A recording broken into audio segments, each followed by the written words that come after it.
হে আল্লাহ, তুমি আমাকে 2 লাখ টাকা ব্যবস্থা করে দাও আল্লাহ। কি 2 লাখ টাকা? কি 2 লাখ টাকা? কি 2 লক্ষ টাকা? হে আল্লাহ, আমি তোমার কাছে কোনোদিন কিছু চাই নাই, আর চাইমুও না, শুধু 2 লাখ টাকা একটু ব্যবস্থা করে দাও।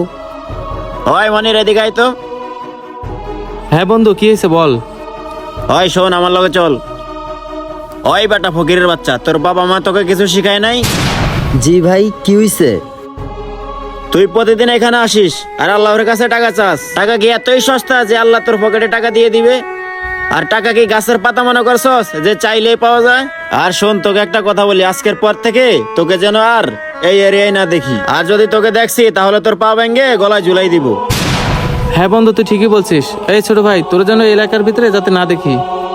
আর শোন, নামাজ পড়ার জন্য মসজিদ আছে, মসজিদে যা নামাজ পড়বে, এটা নামাজ পড়ার জায়গা না। ওই যা ভাগ ফকির নিয়ে কথা। ও মা গো, নেক্সট যাতে তোকে আর এই এলাকায় না দেখি। ভাইয়েরা শুধু শুধু ভুল বুঝে ধাক্কা মারলো আমাকে এইভাবে। ওই দাঁড়ায় দাঁড়ায় কি দেখো, যা এখান থেকে ভাগ। আবার দাঁড়ায় দাঁড়ায় দেখে।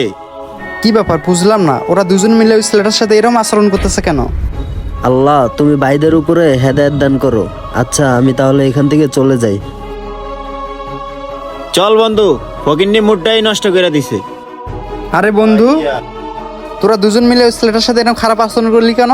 আরে বন্ধু আর বলিস না, ফকিন্নির ফোলা প্রতিদিন এখানে এসে আল্লাহর কাছে টাকা চা। বন্ধু এখন তুই বল, টাকা কি গাছের পাতা যে চাইলেই পাওয়া যায়? বন্ধু, তুই মনে হয় বিষয়টা খেয়াল করিস নাই। এই শালা প্রতিদিন এখানে আসে, নামাজ পড়ে, আর নামাজ শেষে মোনাজাতে আল্লাহর কাছে 2 লক্ষ টাকা চায়। শোন বন্ধু, আল্লাহ কি এতই দয়ালু? টাকা চাইলে কি যারে তারে দিয়ে দিব? কই থেকে যে এরকম ফকিনি জগিনি সামনে পড়ে। তাও বন্ধু, আমার মনে হতেছে কি ওই ছেলেটার সাথে তোদের এই কাজটা করা একদমই ঠিক হয়নি মনে হয়।